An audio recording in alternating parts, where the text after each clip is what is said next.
எதிர்நீச்சல் இன்னைக்கு promo வந்துக்கு promo இப்படிக்கு இன்னைக்கு எபிசோட் எப்படி போகுதுன்னு பார்ப்போம். ப்ரோமோ என்ன காட்டுறாங்கன்னா, ஞான புது பிஸ்னஸ் ஆரம்பிக்கணும்னு நினைக்கிறேன். அதுக்காக பணம் இல்லாமல் தவிச்சிட்டு இருக்கேன். அப்போ அவங்க அம்மா சொல்கிறாங்க, என்கிட்ட என் நகை இருக்குடா, இதை வச்சு நீ பிஸ்னஸ் பண்ணு, இதை யாரும் கேட்க முடியாது அப்படின்னு சொல்கிறாங்க. அப்போ ஆதிரா சொல்கிறாங்க, நான் கேட்பேம்மா, அம்மாவோட ஒரு நகை எல்லாமே மகளுக்கு தானே சரி, இதெல்லாம் என்னுடைய பங்கு அப்படின்னு சொல்லிக்கிட்டு இருக்காங்க.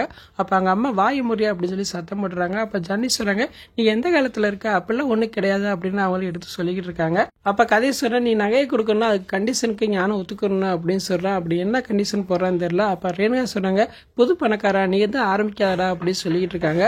அப்போ கதிர் அவங்க அம்மா பார்த்து கேட்குறேன், நீ இருக்கிறதெல்லாம் கொடுத்துட்டேன்னா நானும் என் பிள்ளைகளும் நடுத்தர நிற்கிறதா அப்படின்னு சத்தம் போட்டுக்கிட்டு இருக்கேன். நந்தினி சொல்கிறாங்க, வாயை மூடிட்டு பேசாமல் இருங்க அப்படின்னு சொல்லி சத்தம் போடுறாங்க. நான் கேட்க வேண்டியதை கேட்க தான் செய்வேன். இங்கே பாருமா, நீ நகையை கொடுக்குறேன்னா கொடு, ஆனால் கடனாக தான் கொடுக்கணும், ஞானன்னு அதை திருப்பி கொடுக்கணும் அப்படின்னு சொல்லிக்கிட்டு இருக்கேன். இதுக்கு சம்மதமானு கேளுங்க அப்படின்னு சொல்லிக்கிட்டு இருக்கான். இன்னைக்கு அப்புறமா இப்படி தான் வந்திருக்கு. ஃபுல் வீடியோ பார்த்துட்டு பேசுவோம். இந்த வீடியோ பிடிச்ச முடிவுக்கு லைக் கொடுங்க, மறக்காமல் சப்ஸ்கிரைப் பண்ணுங்க.